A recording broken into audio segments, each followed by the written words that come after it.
and welcome to the Spooky Tales of the Pacific Northwest and beyond. This is Jennifer. So this episode is going to be a little bit different than the rest. I have decided that I've managed to...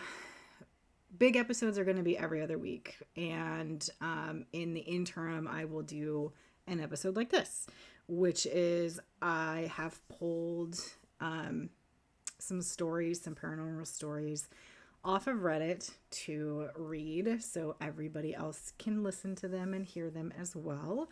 And then on Sunday, I will be doing a normal episode. This is another encouragement to please send me any paranormal or spooky or just out of this world wild tale you can possibly tell to spookypnwpod@gmail.com. I do prefer the email. It just makes everything easier. You can also send stories to... You can DM me on the Instagram at spookypnwpodcast. That's all that I really have for housekeeping. I'll talk about some other things at the end of this. But for our first tale, it is titled Haunted Cabin in Henry's Lake, Idaho, ? And it is written by P.T. Rusha, and this is their tale. So this will be them speaking as I'm telling this tale is in first person. So we were on our trip to Yellowstone from California. We were a group of 7 adults, and we took a flight to fly to Salt Lake City, Utah, and then drove up to Henry Lake, Idaho, where we had booked a cabin. We reached the cabin at around 5 p.m. on the first day. This was a huge cabin with a living room, kitchen, master bedroom, and dining room downstairs with a set of chairs on each side to go upstairs. Oh, sorry, a set of stairs, not chairs, on each side to go up the stairs. Also, there was an entrance into the kitchen as well as a landing outside the master bedroom. From outside, apart from the main entrance that ended in a living room. There were about 4 bedrooms and 3 bathrooms upstairs. A very old and rustic looking cabin. We didn't feel anything during that evening. However, night felt very eerie. Me and my husband slept in one of the bedrooms. One of the other couples used the master bedroom downstairs while another one took the master bedroom upstairs. That was a little further down the hallway from our room. The only single guy in the group took the bedroom next to us. So on our first night there, we all went to our respective rooms at around 11 p.m. since we had plans to leave early for Yellowstone the next day. Me and my husband both fell asleep as soon as we hit the bed. I don't know what time it was, but I suddenly woke up with a scream. At the same time, my husband woke up with a scream too. While I have had nightmares in the past where I would cry in my sleep, but while I have had nightmares in the past where I would cry in my sleep, but it was the first time that I screamed. And I do remember not having any dreams or nightmares that night. My husband has never ever had any nightmares, so it was very unusual for him to wake up that night. The guy in the next room was on the phone talking to someone, and he heard our screams and came to check on us. We assured him of being okay. We all, again, went to bed, but I kept having weird feelings through the night, and I was unable to sleep until I saw the sunlight coming in through the window. We all woke up at around 9 a.m. and were discussing the incident. The other 2 couples were unaware of it, but they did mention hearing random footsteps throughout the night, and we were there for 5 days, and we didn't experience any other event for the rest of the stay. But the cabin gave out significant negative energy, and no one of us would like to stay in that cabin again. We would leave early morning and come back late at night. Haven't had any other experience ever since. I don't like waking up with nightmares, and I certainly don't like waking myself up screaming either. It's never fun. Captain _ rum drunk has titled his story, or their story, Forest, quote, in quotations, mimic demon in Washington, a camping story. Um, I have been an avid camper most of my life. More than that, I actually lived in the Wyoming wilderness for almost 2 years as a child in a house on a nature preserve. That's cool. A place where electricity was only available by generator, and we had to boil water that me and my siblings carried up from the creek. That's not cool. All of this before I was even 10 years old. If there were emergencies, it would be at least an hour before we could get to help or help could get to us. I've hunted dangerous game, not particularly proud of it, but it happened, and seen some weird shit in the desert. So when when I say that I will not venture into the woods of the Cascadia mountain range alone, it's important to know that the wilderness doesn't frighten me easily.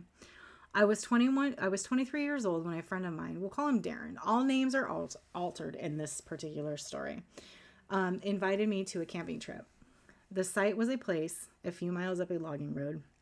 If anybody's ever been to Washington or into the mountains or anything like that, there are shit tons of logging roads everywhere. So about an hour-long hike from an already back road, case in point.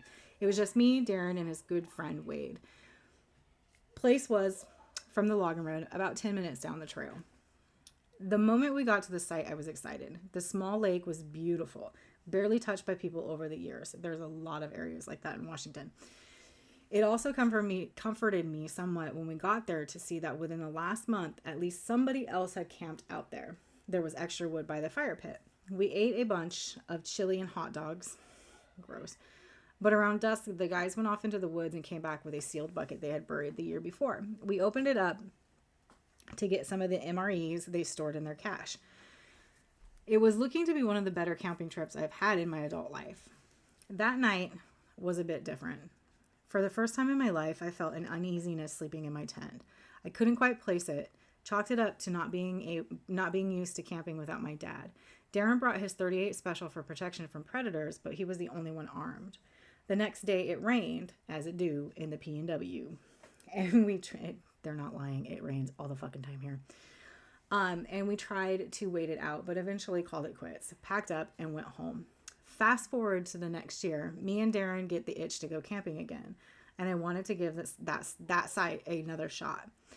I spent a great deal of effort convincing a bunch of my friends to tag along. In the end, it wound up being 6 of us and a big white German Shepherd. Me, Darren, Wade, James, Charles, and Rita, James's girlfriend, and Moogie the dog. Knowing about the uneasiness felt the last time, I brought my 12 gauge. James wanted to get some unregulated target practice in, shooting shit they don't allow at official gun ranges, like full cans and gallon chugs. They sound like boys from my town. Like, honestly. We also brought a quad with us this time so we could haul a bunch of extra water, booze, and other supplies to make our weekend more comfortable. The first day, as we're setting up, we hear a loudspeaker playing some music by the south end of the lake, which was basically right next to the logging road, and could be seen from the road, unlike the year prior. Oh, they had a typo, sorry. And this you could be seen from the road, unlike the year prior. So deciding we're big dick Americans, me and James saunter down to meet the source of the noise pollution. Now, I have to commend the coolness of the cop that was just having a fishing trip when 2 large armed men, me with my 12 gauge, James with his 308, that's a big gun, emerged from the tree line. We introduced ourselves, mentioned that the others, but not exactly where we were camping, just that it was nearby. That's when shit started getting creepy. It could have just been cops doing cop shit, but this guy really wanted to know exactly where we were going to be. Then he mentioned his favorite spots nearby, and really, really wanted us to try this other spot 2 more miles down the logging road. At a point, it was almost like he was suggesting that the only spot where we couldn't be in trouble. Darren showed up finally, told us that we spoke to the landowners several years ago and they were fine with us being here. The cop was mad, but we lied and said we'd check out the site he was pushing. None of us trusted the guy when we left, so we decided not to. Smart move. It was like a horror movie setup. The whole shady cop tells us to go to the spot where his hillbilly friends are going to kidnap us kind of vibe.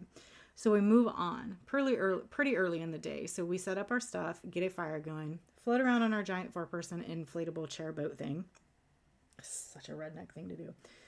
Biggest highlight of the day, Charles cut down an entire dead tree with nothing but a small axe, like the midway point between a hatchet and a fireman's axe. Oh my God. They really do sound like boys from my town. Boys I actually went to school with. An impressive feat of stamina and strength. It was a good day leading into a good night, but right after it got dark, I felt uneasy again. The first thing that worried me was a couple of us heard something big splash on the far side of the lake. We thought maybe it was Moogie, but he was by the fire, his head now perked up and looking in the direction of the splash. Since we were drunk, we thought maybe the floaty thing might be compromised, so we went down with flashlights to pull it out of the water and onto the bank. Then we heard the owl. They have owl in quotation marks.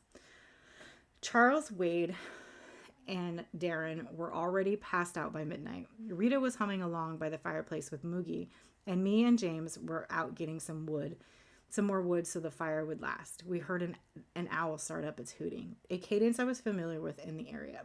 But something was off about it. I have a gift for mimicking bird noises, so what I noticed immediately is the ending hoot was off.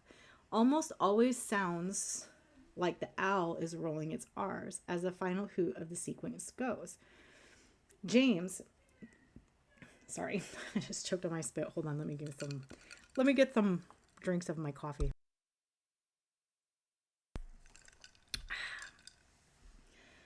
James, not nearly as outdoorsy as me, says that almost just sounds like a person. We joke, listen to it a couple more times, and then I do my own attempt at an owl noise. Silence for a few minutes. Just as I am thinking that makes sense because of the noise, it starts up again. Not just one owl. Another started up about half a second after the first. The new owl sounding more like an actual owl than the first one that seemed to have started up again. And after the first hoot from real owl, the fake one stopped short. Did that owl just tell the other owl to shut up? LOL, James says to me. I decide to shout, better listen to your wife, dude. Immediately after I shout, we both hear a loud crashing, almost identical to the sound of the tree falling that Charles did earlier that day.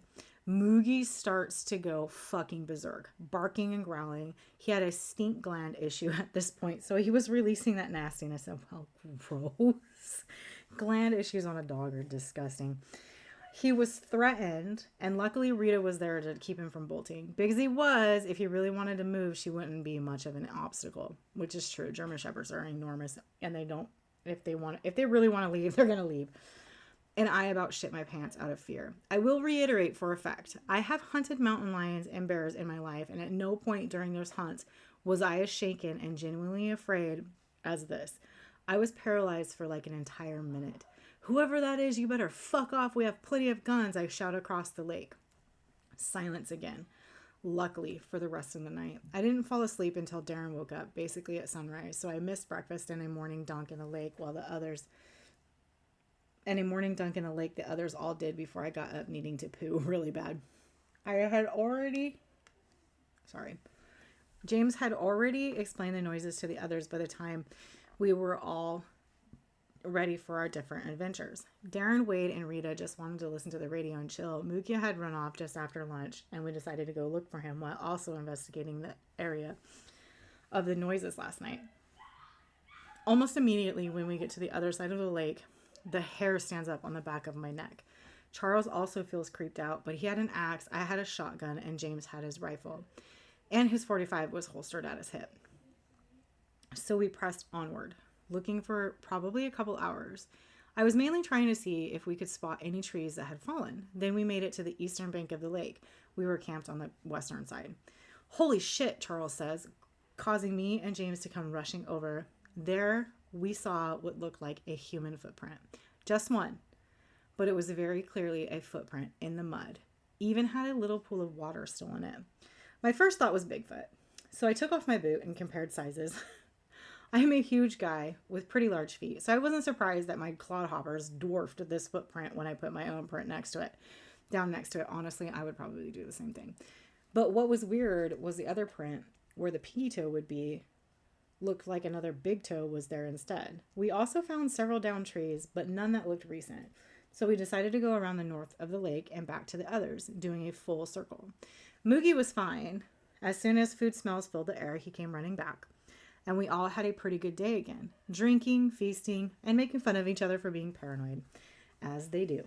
We heard some gunshots a little close, and then called out to warn the shooters that there were people and animals nearby. The shooters of us actually went to meet the people, and all of us but Darren and Wade joined the old guy and his wife shooting at whatever we could. Part of me consciously thought anything that was lurking around sure as fuck isn't now. Boy, was I wrong. A brief mention about Charles. Ever since we were kids, Charles has had vivid night terrors. Most of the time funny, some of the time scary. He'd full on sleepwalk and have conversations with you while still sleeping. We had all gone to bed, and I was one of the first due to getting like 4 hours of sleep and being quite rum drunk. Hey, who's that? Captain, stay in your tent. Charles, who was sleeping on a tarp by the fire instead of in a tent, started shouting. I shot up, grabbed the shotgun, and turned on my flashlight. What's wrong? I shout, adrenaline filling my entire existence. I could feel my heart pounding in my ears. Come closer to the fire. No, don't crouch down, motherfucker. Use your words. He keeps shouting, finally stirring awake James and Rita, who were in the tent closest to Charles. What the fuck? James calls out. Moogie starts growling and apparently let off the stink gland again in their tent because him and Rita are like, ugh, Moog, gross. There's somebody sneaking up on Captain's tent. Get out here. I start to unzip my tent. No, not you, Captain. Stay in there. He's right next to you.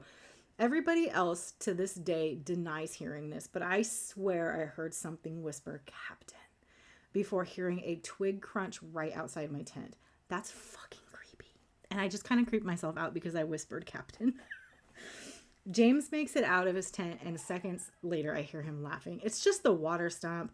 Charles is just having a night terror. Charles claimed he wasn't dreaming, but when I got out and shined the light on the stump, he agreed that it had to be it. We put one of those big jugs of water on top of a stump. It could easily be mistaken for a white shirt standing in the dark. Satisfied that there wasn't actually anything there, despite my protests, we all went back to bed. Charles stayed in the tent for the rest of the night. I decided to spend the rest of the night on watch. That was one, if not the most, terrifying nights of my life. I heard more activity in those woods than I have ever heard before. Moogie would wake up and borf multiple times. I don't know if anybody knows what a borf sounds like, but it's like a boof. Multiple times as I'd hear twigs snapping off in the trees. Then I heard a really big snap that had to have only been about 10 feet away. I jumped to my feet, whipped over to where the noise was, and shined my light. I've seen enough deer ass in my life to know what I saw running from me. What is not normal of a deer, however, is they don't stand the fuck up and run on their back legs. Moogie howled and snarled. I took aim, letting my light drop, and fired. I didn't care that it turned to run. I fucking unloaded. Boom after boom after boom until I ran out of all 6 shells I had loaded. Everyone else was freaking the fuck out and rushed out of their tents. I told them what happened and nobody went back to bed until morning. Nothing else happened that night. I think Moogie refused to leave the tent was what allowed the others to take me seriously enough. He was a brave dog, sweet, but if mean dogs fucked with him at the park, he knew how to throw down. The last thing that happened on that last day, Darren and Wade went to go bury the bucket after putting some fresh new supplies in it. They had always known where the cache was buried because there was a different stump that they used as a landmark. That stump was just gone. It was there when we retrieved the cache 2 days prior, but now it was vanished. No signs of it being uprooted or dragged or disturbed. It simply was as though it never existed. We all thought we made a mistake, and until we found the hole for the bucket, still dug and with a little poncho stuffed in it. Well, I'm never coming back here now, so we may as well take this with us, Darren said, and we all left after lunch. That is why I will never even go hiking in the Cascade Wilderness without a firearm and at least 2 other people who know how to use them. Dude, I don't blame you because I do not go in the woods by myself in Washington. I live on the Olympic Peninsula, and it is fucking vast, and it is densely forested. I mean, literally, I'm going to tell you right now, I live in Clallam County, and Clallam County has literally 3 towns and 2 congested areas. Like literally. Clallam County is just packed with trees and some farmland and stuff, but mostly trees. And there's some shit in there that we don't know what it is. And it has got to be frightening. And I know, like, people who go and pick mushrooms and brush and stuff like that, who have literally said that they have heard things and seen things in the trees in Washington State, on the Olympic Peninsula, that they can't explain. So this story, I totally get it. I'd get it. I get it. Like, no, I don't fuck with the woods by myself, especially at nighttime. No, thank you. No. Oh, that was a fucking creepy ass story. Okay, next story. Ned Verb writes, interesting encounter in Michigan forest. This is a true story that happened when I was 16, maybe 17, in the woods in Leelanau County, Michigan. I was on vacation with family in northern Michigan when we visited a family friend who had lived in the center of the county in a dense forest. I remember when we pulled up the road, the house was on a gravel road instead of a paved road. I remember looking down the gravel road and seeing it go down a hill and turn to the left in the forest. A few hours passed by and I decided to go and check out where the gravel road went. I remember being extremely nervous because we were in black bear country, as I grew up in the suburbs of Chicago and never experienced bears before. You do kind of have to be careful when you're out in the woods for black bears. They're chickens and you can probably scare them away most of the time, but they are bears and they are unpredictable. So please be careful if you're ever out in the woods and it's bear country and it's bear season. So please be careful of bears. When I had gotten to the top of the hill, I remember hearing birds chirping and lots of frogs croaking. The forest felt alive, and I did not feel terribly unsafe, only nervous because of the possible presence of bears. As I started walking down the hill, I started whistling the Hunger Games 4-tone whistle. Don't whistle. As I got midway down the hill, I noticed that the birds and the frogs stopped making noise, and the forest fell silent. At this point, my instincts kicked in, and I knew something was wrong. I remember learning that the forest goes silent when there's a predator around. Yet I still kept going down that hill. I was determined to know what was at the bottom of the hill. I was still whistling the same 4-tone whistle when I heard something whistle it back perfectly. It made the same exact sound that I made. It sounded very oddly humanoid, like there was a person watching me, a predator. I remember being frozen in fear, just staring at the area of forest that it came out of before turning around and walking back up the hill. Dude, I would have been fucking sprinting. When the house came into view, again, I sprinted until I got inside, and I did not leave anyone's eyesight for the rest of the night. Since then, I have not had any encounters like this and have never been back to the area. I don't know if it was something paranormal or an actual person watching me. Both equally terrify me to this day. If anyone knows any legends from northern Michigan, Leelanau County, Michigan, please let me know. That's pretty fucking creepy, dude. Ad Administrative 2340, which is a really weird username, by the way, writes, I will never forget. Felt like a scene out of a thriller movie. I was in sophomore year of high school. I'm 21 now. I've always been interested in the paranormal, and being a naive, curious teenager, my friend, we'll call him Jay, and I decided to buy a Ouija board. Can't be that serious, right? Don't buy fucking Ouija boards, dude, if you don't know anything about them. Ouija boards aren't allowed in my house. You never know what the fuck those things are going to bring in. Maybe one of these days I'll do an episode about Ouija boards. It's just a board with letters and numbers written on it. Everyone says it's fake anyway, but I wanted to see for myself. Plus we were bored and wanted something to do. So we got the board and tried to make contact 3 to 4 times on different nights. We waited like an hour each time and asked questions and even lit candles for the full effect. Nothing happened, and I was starting to doubt it more after each attempt. So one night, Jay's little cousin Elle and my other friend T and I decided to play the game in Jay's room. Nothing out of the ordinary was happening, so Jay and T started to move the planchette on purpose to mess with Elle. Elle was a 7 or 9-year-old child and truly believed that ghosts were controlling the planchette. Those are fucking rude, but absolutely on par with your age. Jay and T got bored and sat across the room to watch videos and talked about whatever they were talking about at the time. So just Elle and I were playing at this point. I asked questions, waiting for a response, but also not expecting anything. My heart is beating so fast typing this out. I felt a tug, a slow but forceful tug from the planchette. You know the feeling of a wind against your hand out of a car window? It was similar to that. It was a force I could feel. It was an instant, invisible pressure that was suddenly guiding the planchette. I remember looking at her fingers slightly hover and skim the planchette as it was moving towards. Yes, we were barely touching it. My thoughts seemed to slow as I could barely process what was happening. Before it even got to yes, I took my hands off the planchette and she did the same. And what I have in front of me is a planchette shaking on the board. My heart was beating out of my chest. I fold the board with the planchette in it and quickly put it in the box. I'm holding the lid down as it's rattling in the box until it stopped. It all happened so fast, too fast for me to even vocally react. I look over at my friends and I'm like, did you guys see that? I had a shakiness in my voice. I could barely speak. My limbs felt weak. They instantly dismissed it and accused me of bullshit.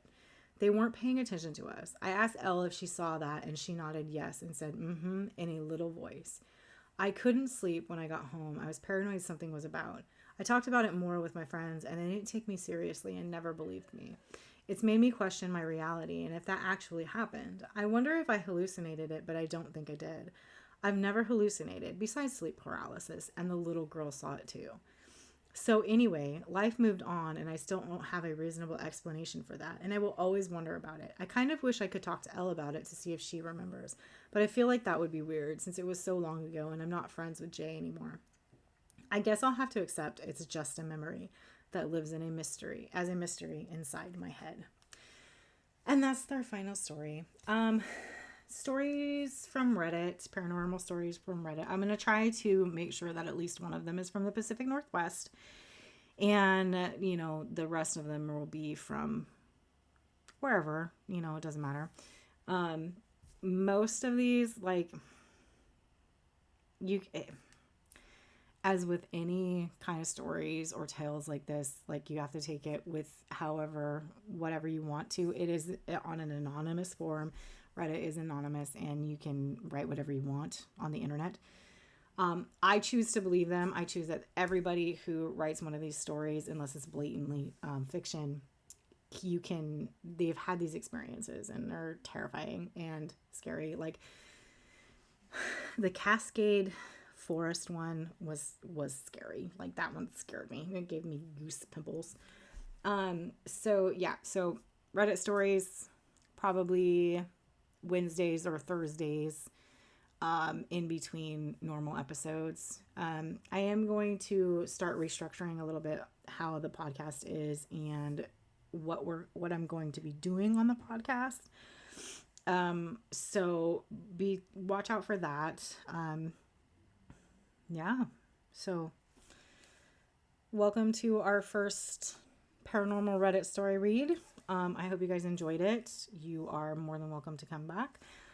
You can pretty much hear us on wherever you listen to your podcasts. You can send me any of your weird, creepy, paranormal, scary stories at spookypnwpod@gmail.com or at spookypnwpodcast on Instagram. I hope you enjoyed it and I hope you stick around. Keep it spooky, keep it weird, but not too weird. Thanks. Have a good weekend.